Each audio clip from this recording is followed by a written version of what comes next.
My son never came home. Look, I'm sure that he's going to turn up. First name? Jamal, Jamal. Does he have any distinguishing scars, tattoos, gold teeth? Does he go by any street names? He doesn't have a street name.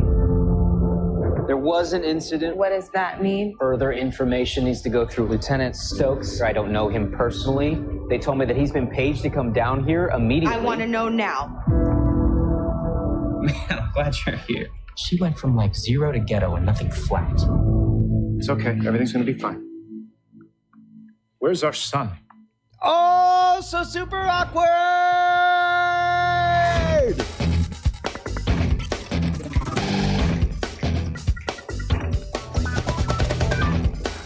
Welcome to Cordkillers, the show about watching the stuff you love, when you want, where you want, however you want. I'm Tom Merritt, and he is my pal, Brian Brushwood. Gosh darn right. But more importantly, that was a trailer for American Son coming out on Netflix. It looks to me, am I right in understanding this, Bryce? From what I saw in the trailer, I guess this was originally like, I don't know, a play, like a single. Do they have a word for plays that are all just in one room?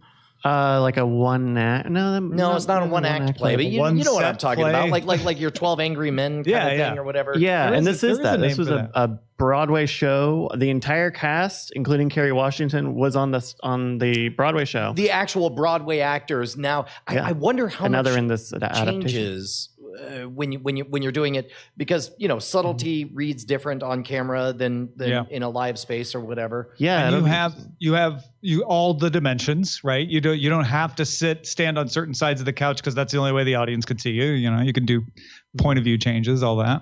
Yeah, kind of like a Glengarry Glen Ross sort of situation. Oh yeah, looks good. When does this one come out? November 1st on Netflix. And it looks like they're I'm going to say dancing around. That's not a great phrase because it trivializes the plight. But it's like this is an interracial family that has a child who is missing. That they're working their way through a number of preconceived notions about various racial stereotypes. Yeah, and they're trying to get information out of the police. They know something happened, but they don't know what, and they know nobody's talking. So it's shining a spotlight on various lenses through which you would look at whatever. It looks great. I'll watch it. Yeah. Excellent. I mean, there's also Apple TV Plus coming on November 1st, so it's got some competition, but it sounds pretty awesome. Never heard of it. All right, let's move into our primary target. I feel like this is a classic episode of Cordkillers, right? People who've been following it since back before it was called Cordkillers, back in the frame rate days, probably going to look at this and like, yeah. No, this is classic Brian and Tom here, because our primary target is all about Netflix. Netflix beat earnings expectations, but missed on U.S. subscribers. The company added 517,000 U.S. subscribers and 6.26 million international subscribers. So they're well below analysts' expectations of 802,000 U.S. subscribers, but they're beating by a little bit the worldwide number. Analysts had only expected 6.05 million. Netflix blames the price change. That's going to get old after a while. They've done that for a few quarters in a row, but say, well, it's still that price change. That's slowing U.S. growth. 2.1 million ads in the U.S. so far this year compared to 4.1 million last year. But hey, average revenue per user is 16.5%. So that price increase is bringing in more money. Now, starting next quarter, the company says it's going to break out revenue and subscribers regionally. So up until now, it's always been U.S. subscribers, international subscribers, meaning non-U.S. Starting next quarter, Asia Pacific, Europe, Middle East and Africa, Latin America, U.S. and Canada will all be reported individually. And Netflix projects 7.6 million additional global subs for the next quarter, which is projecting under what they had at that same quarter last year. Last year, they added 8.8 million worldwide subs. CEO Reed Hastings said the raft of new streaming service competitors is definitely something they're thinking about. No surprise there. He says it's going to generate what he called modest headwinds. He wrote, the upcoming arrival of services like Disney Plus, Apple TV Plus, HBO Max, and Peacock increased competition, but we are small compared to linear TV. While the new competitors have some great titles, especially catalog titles, none have the variety, diversity, and quality of new original programming that we are producing around the world. So Hastings thinks they're going to steal market share from traditional TV. All of them. He's like, it's not going to be Disney Plus taken from us. It's going to be all of us taking from cable. He said the likely outcome from the launch of these new services will be to accelerate the shift from linear TV to on-demand consumption of entertainment. When talking about how much they're spending, he said, we're going to continue to take bold swings, but won't chase every deal on the table. So trying to promote the idea that Netflix is spending their money wisely. Threw a little shade at Disney, saying, I think that it's every bit as valuable as drafting off a bunch of different franchises and waiting for them to burn out. In other words, what Netflix is doing is more valuable than what Disney is doing. Then he talked about upcoming content, Stranger Things, Martin Scorsese film The Irishman, Michael Bay, Noah Baumbach, also adding Seinfeld to the back catalog. For the second time in 2019, Netflix is raising $2 billion to spend on general corporate purposes. So they're continuing to borrow money against the future. We've got another little Netflix bit that broke today to get to too, Brian, but let's stop there with all of that sort of earnings reaction, and especially Hastings' comments about what he thinks of the competition coming up. What do you think? So let's start with the mere fact that you're right, and I'm kind of sad that you're right, that it's been a defining characteristic of our program that we every quarter check in on these quarterly earning reports and so on and say like, okay, how are they doing? Are they doing well? But realize that in the past, every time we've done that, it's been in the spirit of we want Netflix, Hulu, Amazon Prime, all of these over-the-top services to do well. So if any of them do well, that's good news for us because it means more choices as consumers. We're entering a phase where I find these moments increasingly awkward, where it's like, I don't want to cheer for the Yankees. I don't want to cheer for Coke. I don't want to cheer for Dell. You know, I want to cheer for the underdog. And it makes me wonder if Netflix, let me put it this way, there may be a single moment that a switch could be flipped. And I'd be curious to hear your take on when that switch should be flipped. At what point should Netflix stop touting their growth curve and instead focus on their artistic fulfillment curve? By which I mean, at some point, it will be clear to everyone. Right now, it's only clear to some people that Netflix has won. But once it's clear to everyone, what you want to do is shift that story and make it about, we have the best programming. These are the highest valued user minutes. Everybody who has Netflix should keep Netflix. We're no longer focused on our growth. We're instead focused on our stewardship. When does that moment happen? Well, it depends on what you're talking about. I mean, what we're talking about here is U.S. subscriber growth and all of that, and international subscriber growth, because this was their earnings report. They will never not be talking about that to their shareholders. They will never be talking solely about their artistic efforts to their shareholders. As long as Netflix remains a public company, the subscriber growth is always going to be top of mind until the revenue growth, until subscriber growth worldwide maxes out, I suppose. And they're like, well, it's not about growth anymore for Netflix. It's about revenue. And that's when those earnings reports of the future become about, well, the merchandising arm is now the growth area. But every earnings report is always going to be about growth in some sense. But I think you're right that there's still a part of the public conversation that isn't focused on an earnings report, the part in the rest of the 3 months of the quarter, when it's still about, oh, is Netflix growing? Are they raising prices? But it's more and more about, what do you watch on Netflix? And that ties into what I think Netflix is going to have to really emphasize to people is, we have the best shows. Up until now, they've been able to stay ahead of the trend. Oh, we have a streaming service. Nobody else has a streaming service. We're not just a DVD service anymore. Oh, we're not relying on everybody else's content anymore. We have House of Cards. We have Lilyhammer. And then they became associated with new content. Then it became, we have international content. Then it became, we have a wide variety of content. Unlike HBO, no matter what you like, we've got something for you. Now they need to define themselves, I think. Maybe not define themselves so narrowly as, say, an HBO, but they have got to come out with the must-see television that makes you, or movies, that makes you pick Netflix. Why are you picking Netflix? We know why you do or don't pick HBO. We probably have a really good idea why you do or don't pick Disney Plus. Who knows why you'll pick HBO Max or Peacock? They've got exactly the same problems and they're starting from jump. Netflix is already out there with the perception of this is a place with a lot of stuff. They have Stranger Things. They also have Christmas Prince. They also have that Will Smith movie. Not everything they do works. And that's what they need to battle. I think their international growth will keep them healthy until cord cutting really becomes a wave.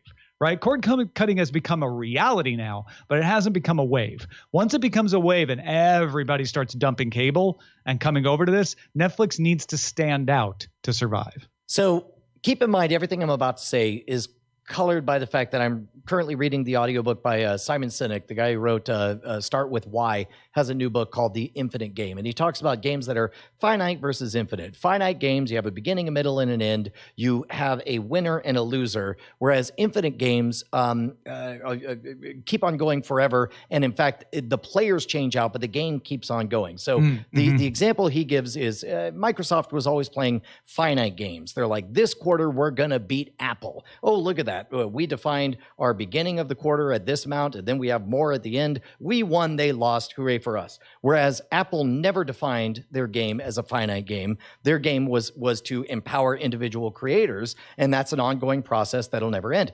Likewise, an example of a finite game would be, a football game or a basketball game. You got the rules. You have a beginning, a middle, and an end. Whereas an infinite game would be America. We hold these values to be self-evident: life, liberty, the pursuit of happiness. A good infinite game never has an ending.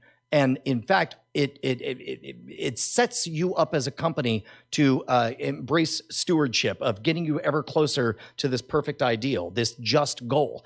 Netflix has the opportunity to pivot from a finite game of quarterly reports on whether they're doing better or worse than the previous year, and instead pivot to an infinite game of saying, we are here to make sure that every person on the planet gets stories, has stories waiting for them that fill their unique niche, because that is something that Netflix is doing that nobody else can do. We see them investing in all of these very esoteric, tiny shows to fill in all these gaps for people who are like, well, I want a high quality, time twisting, genre bending, horror romance story. Guess what?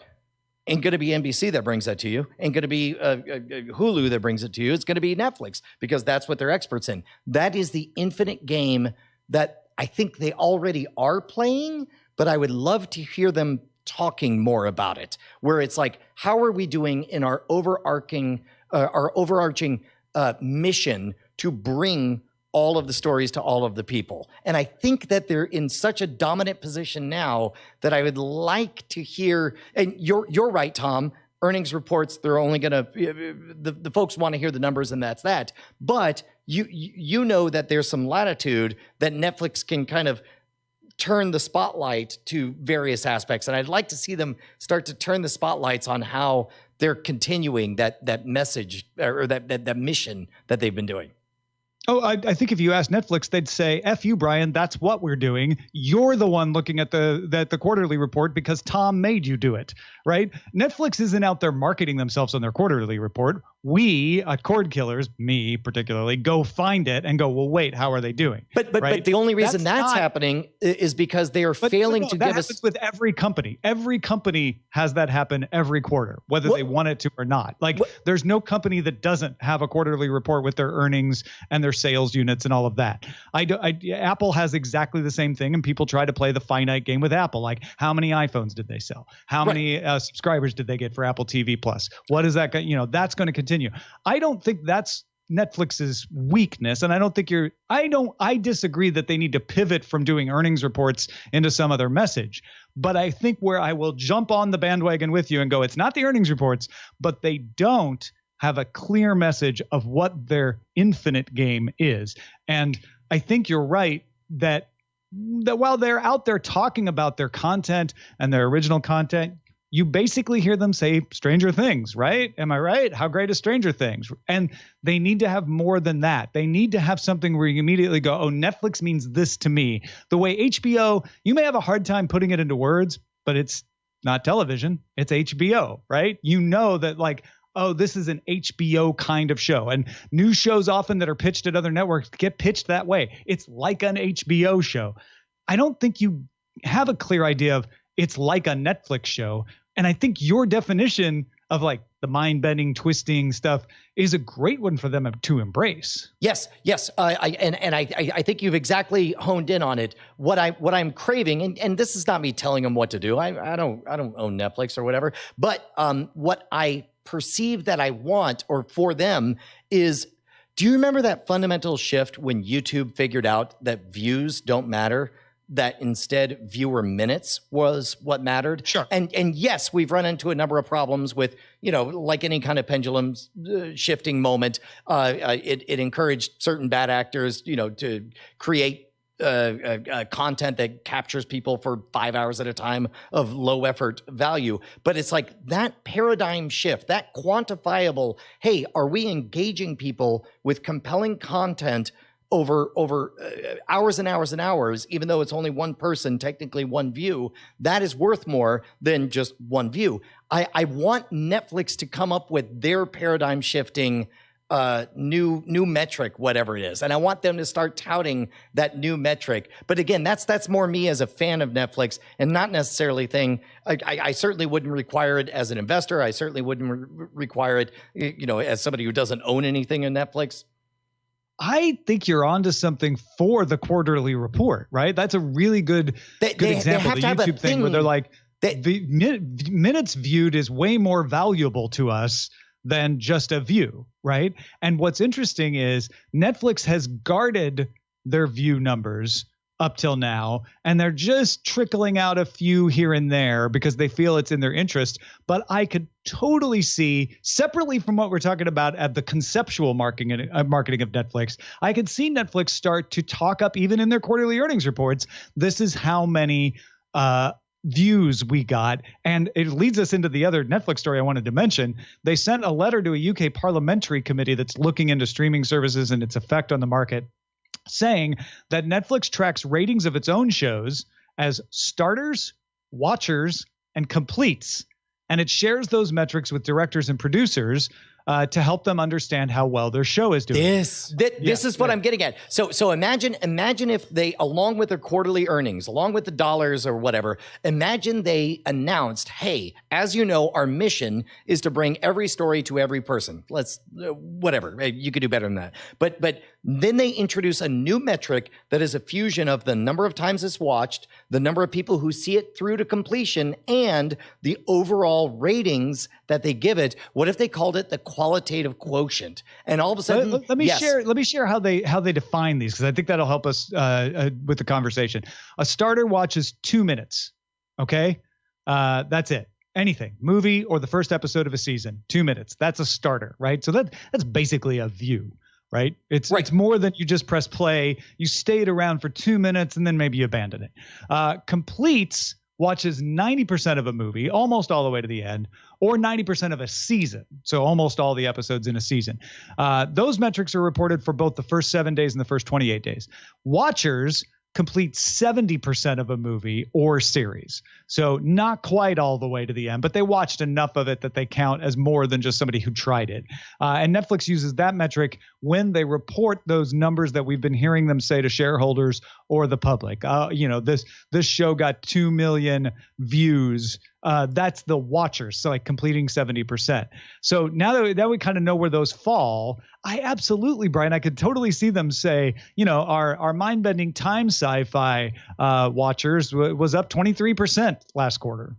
Yeah, well, and the more I think about this, the more it becomes something that you might be able to quantify. Not that like we have provided 20% of the joy that the planet Earth has consumed this year, but instead make it the kind of thing like you could definitely chime in that we have delivered 30% more joy than last year. Like hit us with that relative jam. Yeah, I think you're right. I think it will make sense for Netflix. I think you could call this a prediction, Brian. That eventually Netflix is slowly easing into being more transparent about how many people watch their stuff, and they're going to want to say that to kind of help bolster the idea with the shareholders and the public that their stuff gets traction, that people like it. Like, even if you didn't like that Will Smith movie, well, guess what? It boosted our sci-fi watcher, number by X%. And we can attribute it to that. And they don't have to give away their secret algorithm for how they decide whether to renew a show or not, right? Right. That's an easy way to do that. And it's probably why they were willing to put that in a letter to a UK parliamentary committee that they know would be made public. But what they do need to do is state out loud their mission goal and make us realize, you are on a mission to blank. Is it be able to provide, all contents to all people at all times? We talked about it here on Cordkillers. It's like the show got much better once we clearly defined our mission of we're here to bring you the news on how to watch what you want, when you want, on whatever damn device you please. I think Netflix is about at that place where they have to do that, right? Yeah, because I think Reed Hastings is absolutely right. It's not about Disney Plus versus Apple Plus versus Netflix. It's not. It's about who's going to position themselves to gather the windfall when this marketplace finally tips. And I don't think anyone disagreed that it's going to tip. You can disagree about when, you can disagree about how fast, but it's going to tip into these services. Not all of them are going to survive. And the ones who are best positioned are the ones who have a proposition when people say, okay, I'm new to this world. What stuff should I get? I hear Netflix is weird. Should I still get them? Or are they old school? That could work against them. So they need to have that definition because everybody knows what HBO is. Everybody knows what Disney Plus is. I'm repeating myself. HBO, it's so hard for me to not snarkily say, well, we used to. Now HBO Max. I mean, I don't know if you saw it. No, I mean, that may or may not become an issue. It very well might. You're right. Yeah. As a matter of fact, we saw a little bit of a I don't know if you happen to watch Last Week Tonight with John Oliver. There's this moment every so often they do a biting the hand that feeds them segment or whatever. In this case, the biting the hand that feeds them bit was where they did a fake ad read for HBO Max. Sure. Very much just talked about remember how HBO used to have original award-winning shows? What if HBO was just reruns? HBO Max. That's that. Yeah, that one's easy to recover from. If it really starts to become a problem, they can just change the name, right? And right. HBO can rehabilitate itself as long as they don't go too many years. But yeah, that will be one to watch. What if it just becomes Max with HBO? So that's like HBO's its own thing. You can add it on to Max. That's actually not a bad exit strategy. That's pretty good. You know what else is a good exit strategy? To the exit of the tyranny of working for other networks and being under the thumb of big corporate America. Here's an idea. It's a nutty idea. Stop me if you've heard this story before. 2 extremely talented, insightful young individuals, okay, maybe not that young, decide to strike off on their own and make a fully independent, loud, live, and nationwide international podcast. I have heard this before. Oh, you have heard this? Yeah. Wait, well, how does the rest of it go? It's about Hewlett and Packard, right? Sure. Could be. Yes, or is it about us? No, it's effing about us. And you made it happen if you're supporting us at patreon.com/Cordkillers. Yeah, man. Look, just $1 an episode. You'll never, ever notice it. It'll be 2 vending machine Diet Cokes per month. You'll never feel that flex in your wallet, but it will mean the 2 anymore. A vast difference to Tom Merritt and me. Yeah, no, exactly. Like, it makes it so that when Brian and I, who would probably just do this anyway, do it, we can say, "Oh, you're going to screw it up. They're going to know that we're frauds." We can say to everyone else, "No, this is our job," so that we have to do it. I mean, that's why you're here. You're our guarantor. You're standing behind this. So if anybody's like, "Hey, Tom, can you take out the trash?" I can be like, "No, man, look, I've got these 1,000 patrons plus standing behind me. Sorry, can't take out the trash right now. Got to do Cordkillers." Not going to lie, derive a lot of pleasure from saying like, "Oh, rough day. Got to watch 2 episodes of Mr. Robot. Got to get all caught up so I can have hot takes for everybody. I actually told this last night with my family visiting, like, I'm sorry, y'all. I have to watch Mr. Robot. It's my job. Look, if you guys derive pleasure from our hot takes, then we would love to continue to bring them to you. Head on over to patreon.com/Cordkillers. Just $1 an episode, man. You're never going to notice it. Yeah, please do. And we'll tell you how to watch in return. The weirdest thing that happened to me this week, probably, or last week, was Roku announcing that Apple's launching an Apple TV app and has now launched it for most Rokus. The app lets you access your purchased or rented TV shows and movies, like all the stuff that you would, if you buy it through Apple, you can now watch it on a Roku. It also allows you to access your Apple TV channels. So if you subscribe to HBO or CBS All Access or Stars through the Apple TV app, not separately, even if it's on iOS, it has to be through the Apple TV app. You could then watch your HBO, CBS, All Access, and Stars on the Apple TV app for Roku. And of course, when Apple TV Plus launches on November 1st, all of those shows will show up on the Roku Apple TV app. That's $4.99 a month or free if you have an iOS device. So let's say you buy a new iPhone, you get the free Apple TV Plus, but you have a Roku, now you have an Apple TV app. That has been a big part of my things that I'm watching to see what Apple will do as far as their strategy of becoming a service-oriented revenue company is. You're going to have to put this out for other people who don't have Apple devices to watch. And here they have done that. So you can launch Apple TV and it looks just like the Apple TV app on the Apple TV device on your Roku. Is that a implicit acknowledgement that the hardware doesn't matter? We're now at a place where all the hardware is ubiquitous and affordable. So it's like I think it's almost an explicit announcement of that, right? I mean, Apple has been saying we are transitioning from a devices company to a services company. Now, granted, if you ask Apple, they're going to tell you the Apple TV is a much superior piece of hardware than any other out there.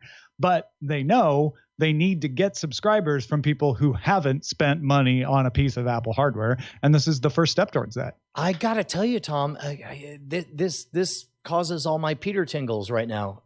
Because if Apple is no longer a hardware company and they're no longer the exclusive way to get their service, and also they maybe don't have that much juice in terms of the service side as far as what talent they're able to attract, is all of this sounds desperately close to the mushy middle. I'm really worried. Like I'm not going to say that it's not going to be anything less than great. We all know that it's going to be great when it actually arrives here. But if I was to write a recipe for something arriving not great, it would involve no clear specific benefits, kind of like this. Well, what do you mean no clear? Because to me, this is you have to do this. If you're going to make a good Apple TV Plus, you can't say, and you have to buy my hardware to use it, right? This is same as Amazon Prime Video, same as Hulu, same as Netflix. And this is the first step towards them doing it. Sorry, to restate, yes, if you're playing just purely on the brilliance of your content, then that is exactly what you would do. Right now, Apple has no proven credibility. They've listed a bunch of blue chip names. We suspect there'll be some good stuff in there. Yeah, I know you're thinking of Apple TV Plus, but remember, this isn't just Apple TV Plus. This is Apple saying, you know who has the best interface for managing your content? Us. And maybe you already have a Roku. Well, we won't deprive you of that amazing interface. Oh, you know what? This is a blind spot. Your movies and TV shows from us. You can get your HBO and CBS All Access from us. We will be the place that you just go to watch on your Roku. Oh, and by the way, we also have these like stellar original content offerings that you can choose to get as well. That is a legit counter argument, because I definitely have a blind spot because as we've talked about on the show before, I tend to gravitate toward the Amazon ecosystem. I really haven't dived into the Apple TV ecosystem. Well, and a lot of people haven't, because they're like, you know what? I've got devices that aren't Apple. I don't want to buy a movie for Apple and then not be able to watch it on my Android phone or my Roku. Well, Still can't watch it on your Android phone yet, but they definitely can watch it on your Roku. Yeah. No, fair enough.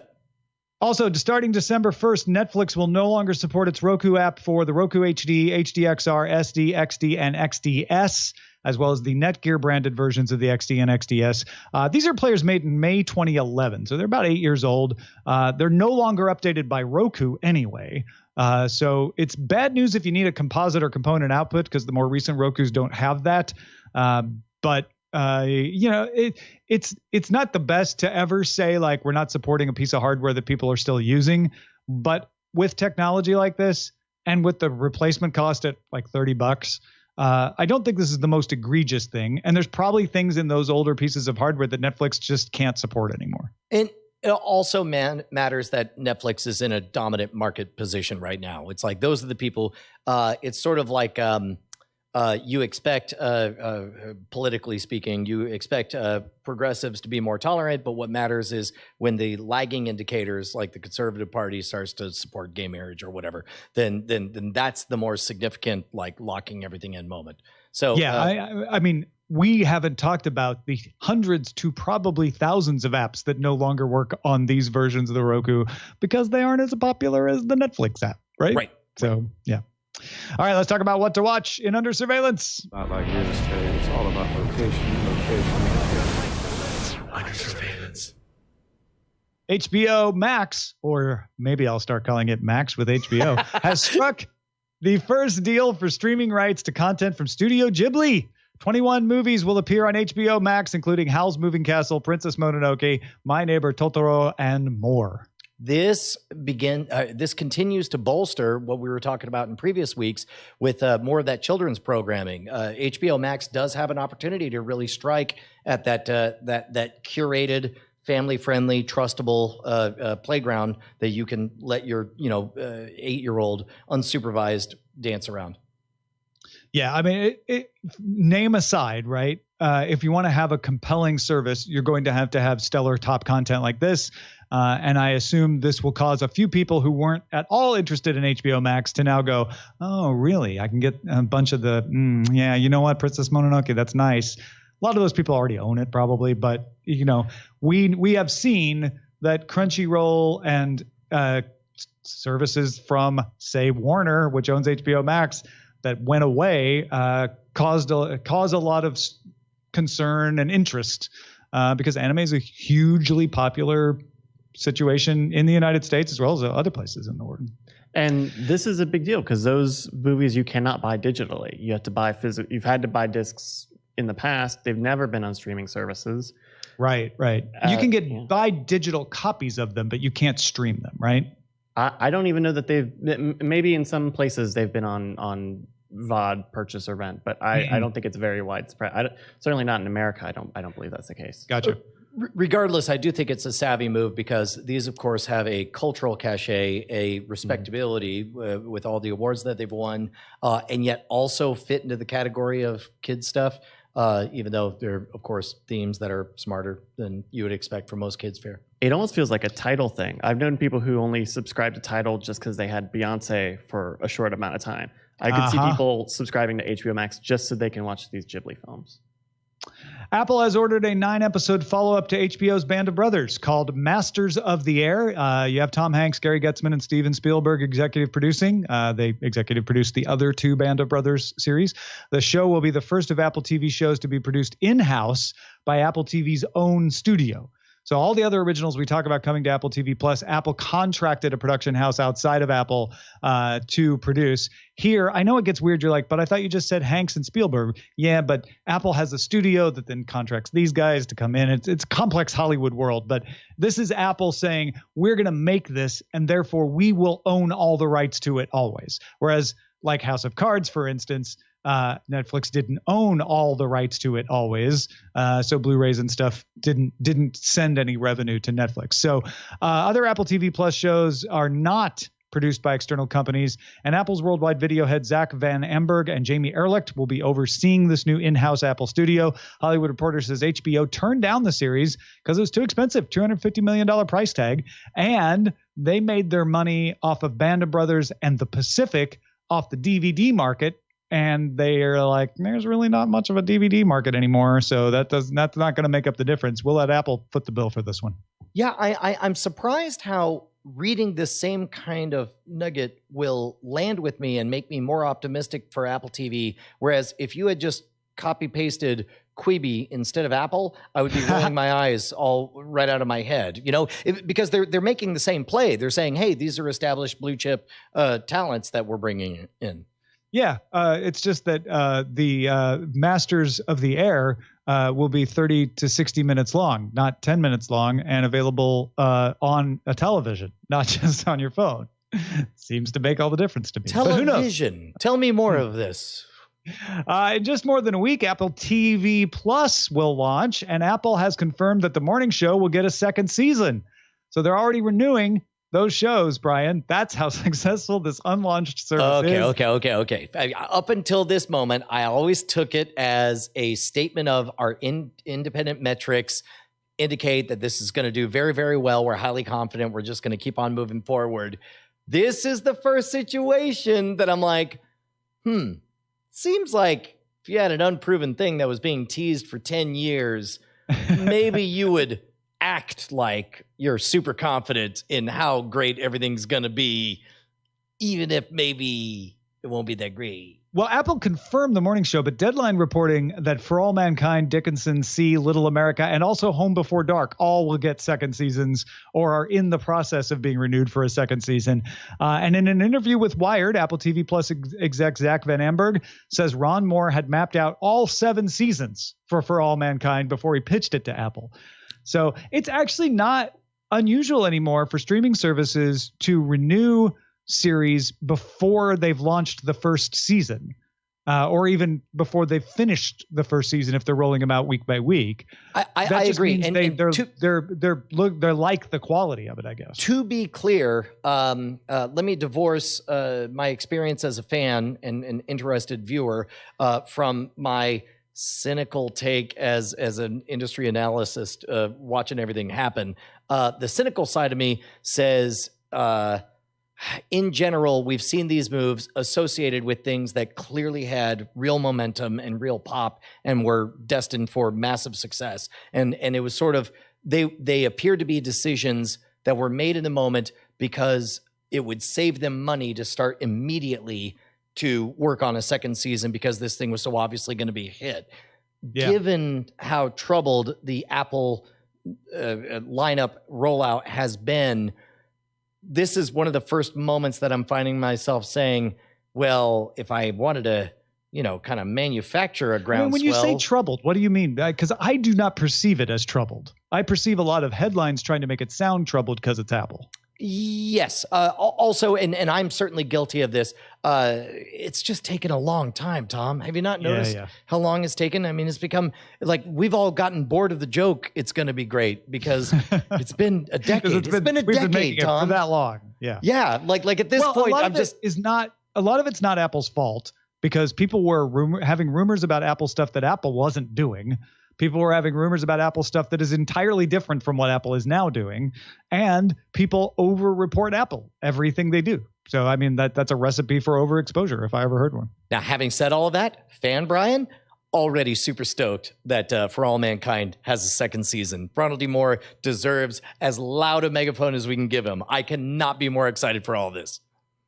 Variety reports Apple has ordered a comedy series called Ted Lasso based on the character played by Jason Sudeikis in NBC Sports promos.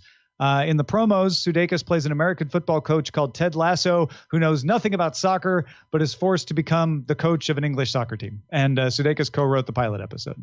That sounds awesome. Yeah. And finally, HBO released a trailer for Silicon Valley Season 6. This final season will have 7 episodes. Usually they had more than that.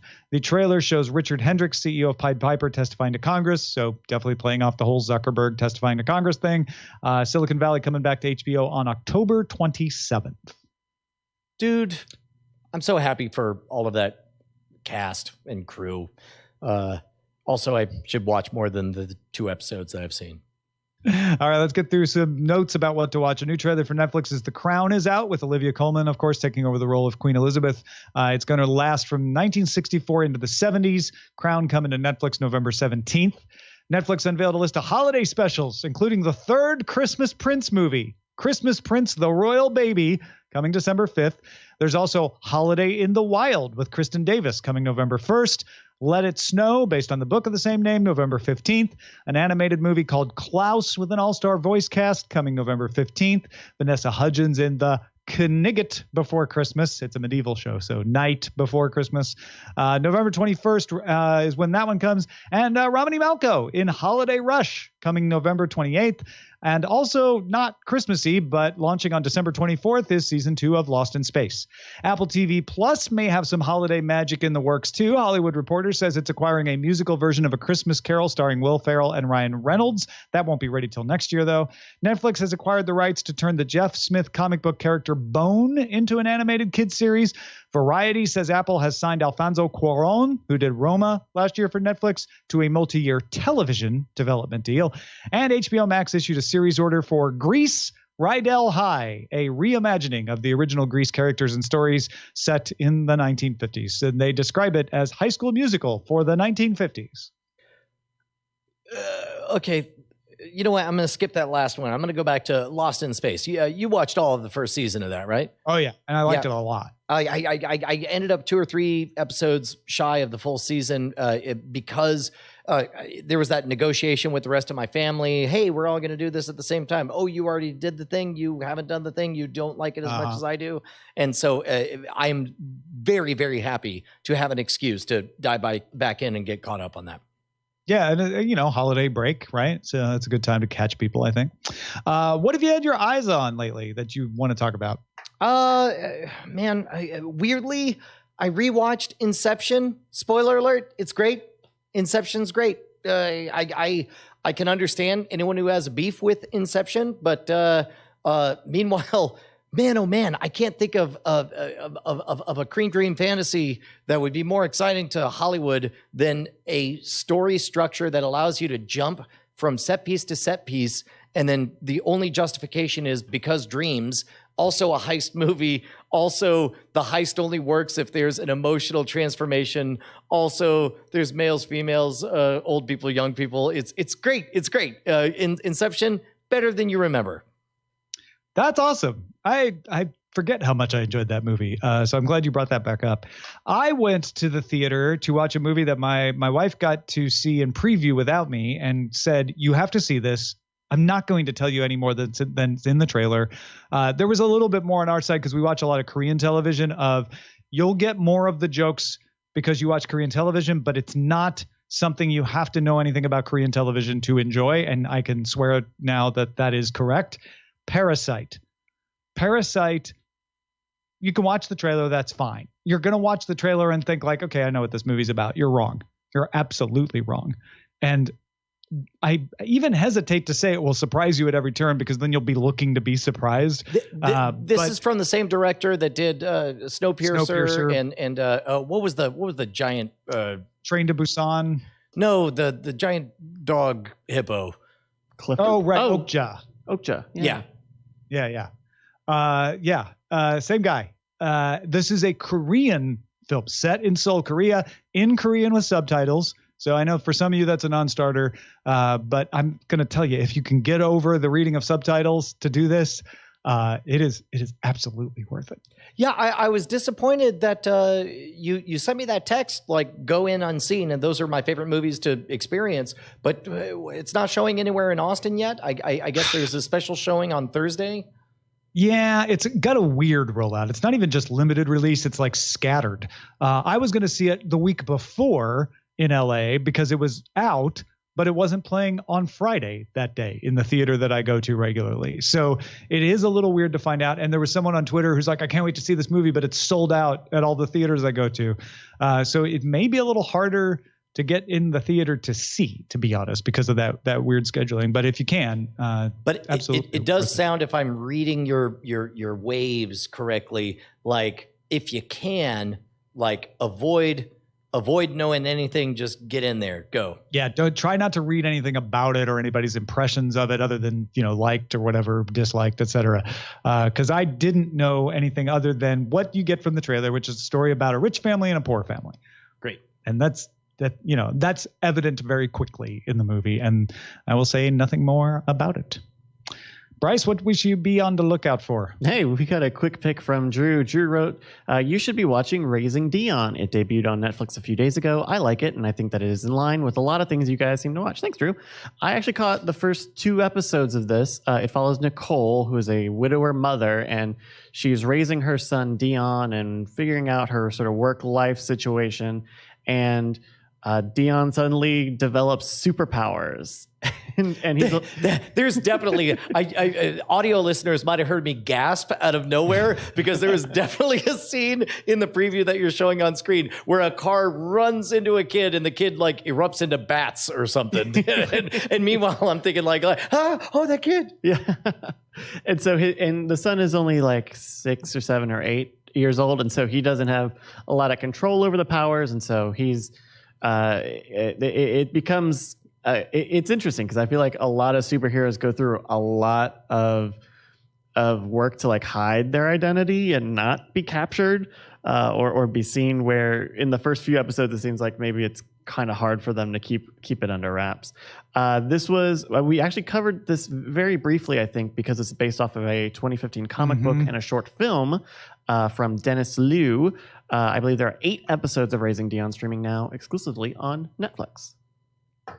Well, folks, if you got something we should be on the lookout for, be like Drew. Email us, cordkillers@gmail.com. Yeah, but meanwhile, I hear so many of those listeners right now, Tom. They're all saying like, man, I love Tom. I love Brian. Maybe I love Tom a little bit more than Brian. Specifically, I would love to know, what projects does Tom have going on that I can contribute financially to?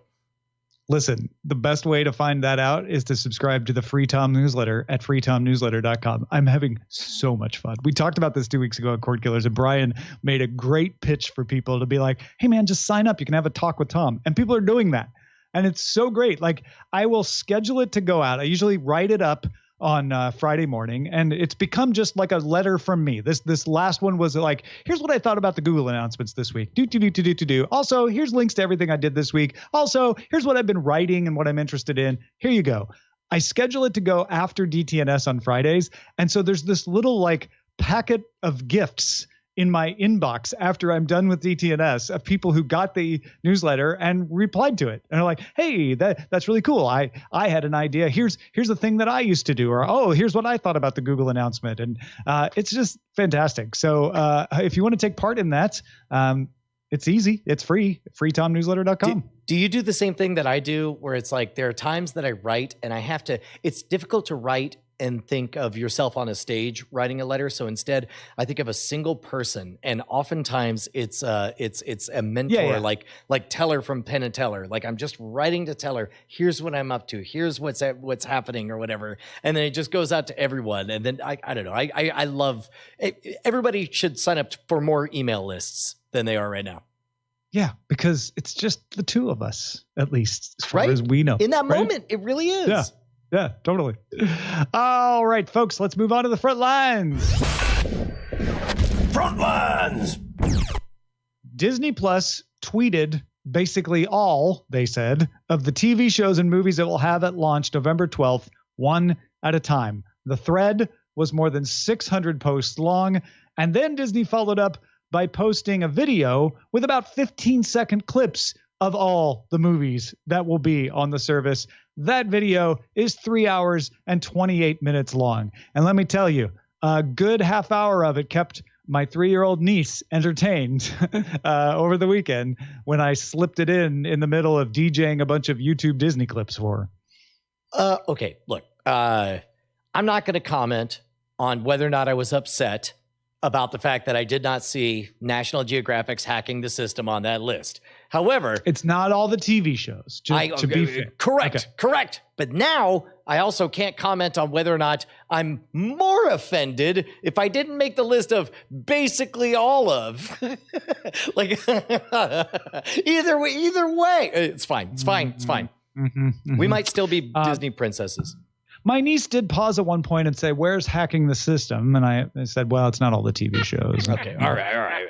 AMC Theaters launched an on-demand video store in the United States. AMC Theaters On Demand will take 2,000 films from major studios available for purchase or rental. AMC Stubs members who use their first transaction to buy or rent a movie distributed by Lionsgate or Paramount Pictures can choose an additional 3 movies from a selection of that studio's films. You can use AMC Theaters On Demand at amctheaters.com, the AMC Theaters mobile app, Roku, and some smart TVs with more services and devices to be added later in the future. The New York Times says AMC plans to offer loyalty program members occasional free versions of movies that they see in theaters, with The Lion King becoming the first. Canada's Cineplex has offered a similar program for years.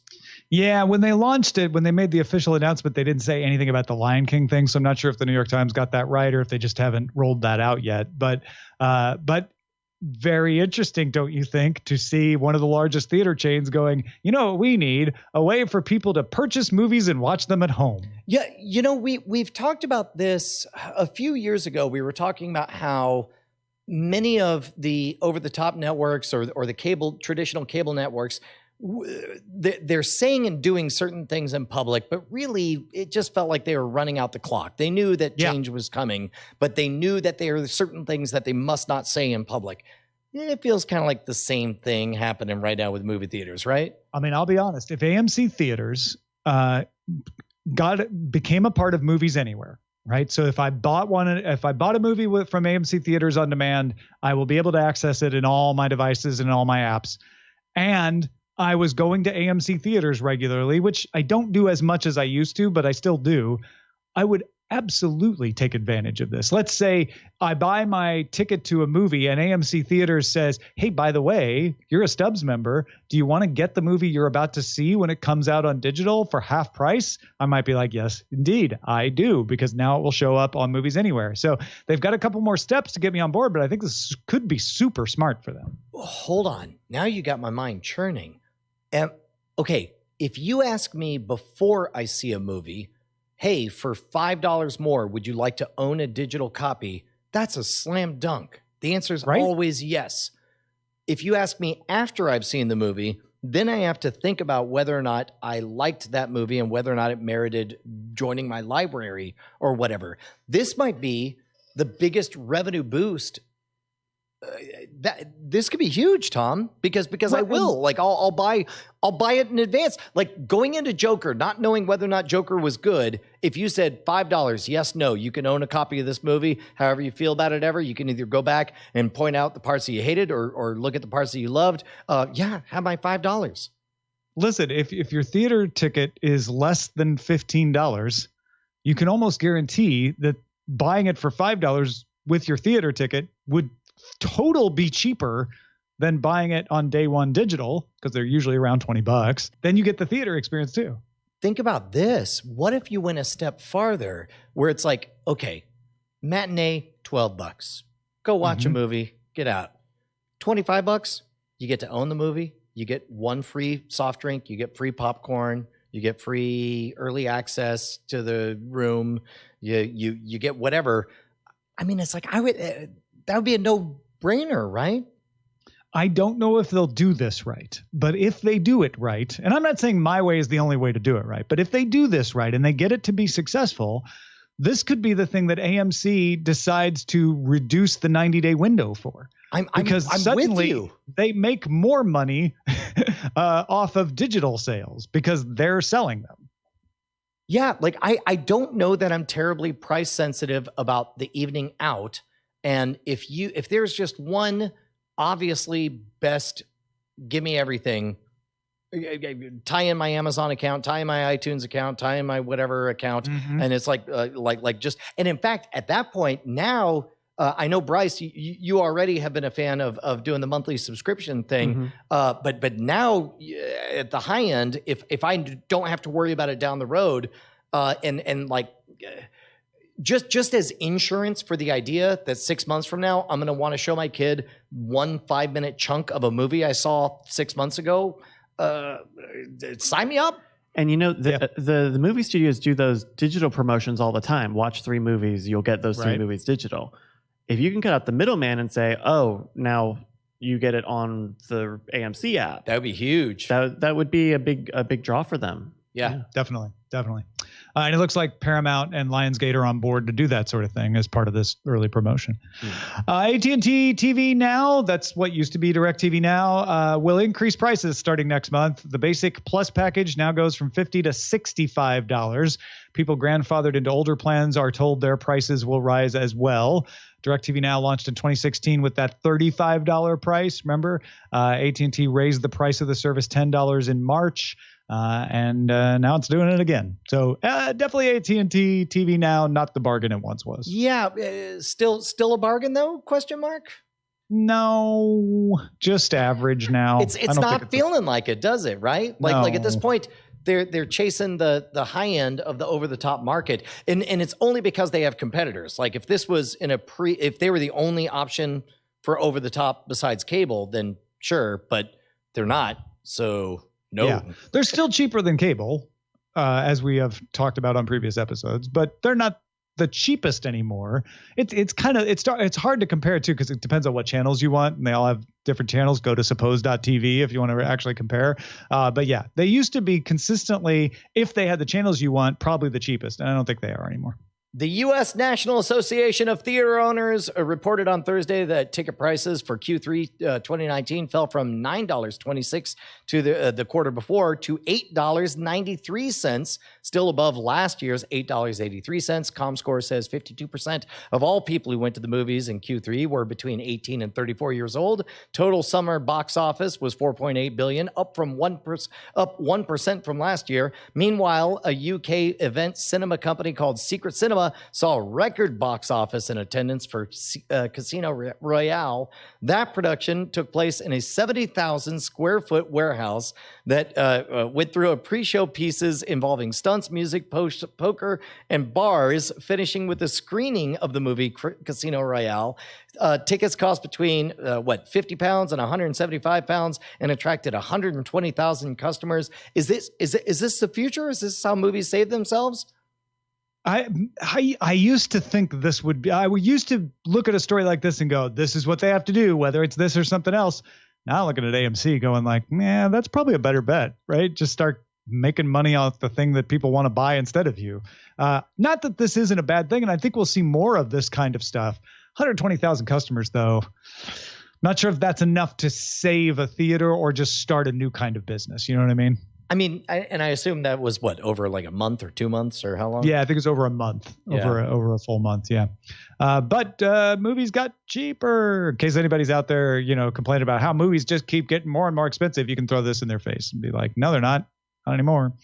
Finally, Tencent Video will start adding product placement and in-context ads to videos after they have already been published as part of a partnership with a company called Myriad that uses computer vision to insert the images seamlessly into existing videos. So the idea is Tencent has a movie. Tencent operates a very popular digital streaming platform in China. They make a lot of TV shows that play directly. They're an over-the-top service, but they also make movies and TV shows that play on broadcast as well. But for their over-the-top services, they'll be able to say, put coffee cups from a popular coffee chain on the table in front of characters who are sitting in a cafe talking. They could put billboards on the side of a bus that didn't have a billboard on it, stuff like that. Yeah. Doesn't Tencent own like 5% of Blizzard? Oh, Tencent is no different than any other company in the world, and it owns lots of pieces of lots of things. It's a huge company. Yeah. But like if somebody irrationally wanted to just hear something and get upset because they already have like a pre-mapped sense of identity based on another story unrelated to this really, one. that's where you want to go with this? I'm way more interested in talking about the technology and the implications if some other studio were also to do this. To be honest, like I remember, I think we talked about this before, like way back with Friends, they were going back and remapping Cokes into Pepsis into Cokes or whatever. Yeah. So this is a piece of technology that makes that really easy to do, I guess. Yeah. I don't know how I feel. I'm more excited about the Myriad company part of this, which is like, okay, this is interesting. And if you look at the video, I was expecting to shudder, and I'm like, that doesn't look so bad, right? But of course, it's a demonstration video. They're going to make it look as good as possible for the demo.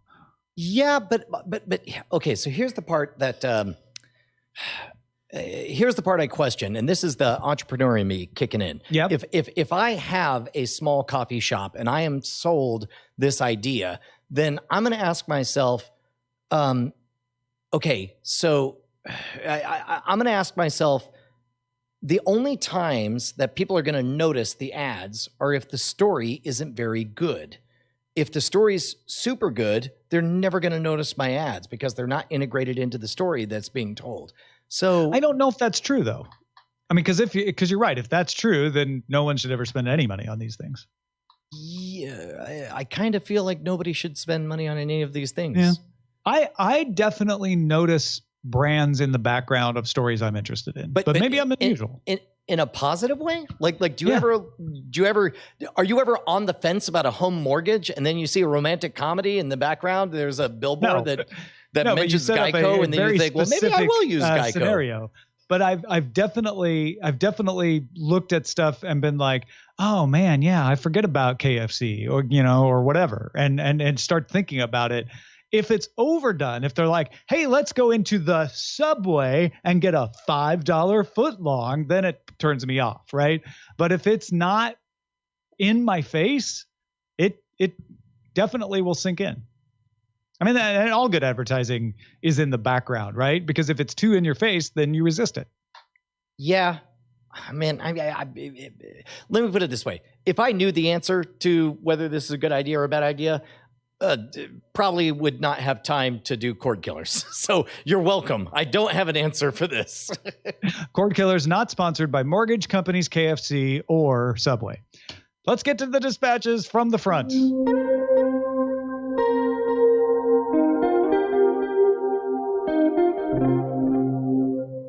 Kyle from Tampa says, in listening to your latest episode, I enjoyed the conversation about cable companies and fees. As I am sure for most people, fees have often been a great area of frustration, not only with cable companies, but for a variety of companies, including ticketing, hotel, airlines, etc. I personally believe, says Kyle, that states should pass laws requiring that advertised prices must be within a certain percentage of the actual out-of-the-door price. Let's say 10%, including any tax. It is absurd that my local movie chain, as much as I like them, charges me a fee to buy a ticket online that is 25% of the total cost of the ticket that is being bought directly from them. It's not like Target charges you a fee to order online. Same for hotels, where your $99 hotel room is $130 after a resort fee. All these are outlandish and should all be tackled in one large swoop. Just hope the Ticketmaster lobby doesn't buy off your local politicians. Counter argument to this. I think it's messed up that it's against the law for anybody to advertise at a gas station. I think I used gas stations last time as well, to advertise like, we only make 69 cents a gallon. Everything else is taxes. Like it seems like you should have the freedom to say, 69 cents a gallon, also $2 of government taxes on top of that. Like, I mean, let's forget for a moment whether it's a good idea to put the government in charge of this or not, right? Because you're going to have people on all sides of that part of this. Right.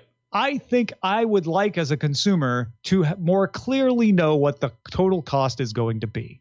That includes sales tax, gas tax, etc. Right? Like, I want to know, first of all, how much is this going to cost? That $99 hotel room should be a $130 hotel room. And then they can say, oh, but part of that is the room tax that the county makes us charge, right? This would otherwise be a $110 room, and then there's our $20 resort fee. But I'm definitely with Kyle that I don't like it when any company hides the fee and surprises me later with it. That needs to be clear, however we manage that. I think I'm with you on that. It would be great if a new cultural norm was in all advertising. Let's say there was a peculiar use of the word about. It costs about $100. And then about was essentially code for, with taxes up, down, give or take within 10%. Cable is about $200 a month. Sling TV is about $80 a month. What do you think? That'd be fun. Yeah, totally. Agreed. Donovan writes in saying, hey guys, I am so appreciative of what you guys do every week for us. I wanted to address the movie Joker in particular.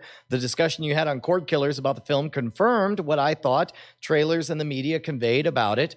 Good art that would be difficult to enjoy. I knew I would not go to theaters to watch it, and honestly don't think it's really the type of the film that I would want to see. That's why I'm thankful for you guys. Spoiler in time will allow me to get the real skinny on it from people I trust. Thanks for not spoiling us on Cordkillers and spoiling us on Spoiler in Time. Just want to let you know that I appreciate the options you give us with the show. Well, thank you so much, Donovan.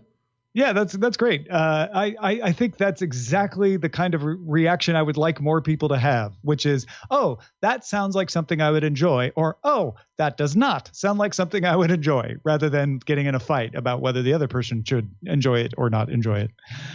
We also had Andy writing in, I don't mind the idea of interactive ads on Roku TVs that you guys were talking about on episode 286, since they're not adding additional ads, just augmenting the current ones.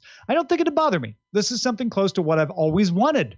There are ads that I would like to be reminded about or a note taken of, but I don't want more info right now. For example, I'm watching a show on Hulu and a movie trailer comes on. I'd like to be able to hit the OK button on my remote or something similar and add an event on my calendar for the release date.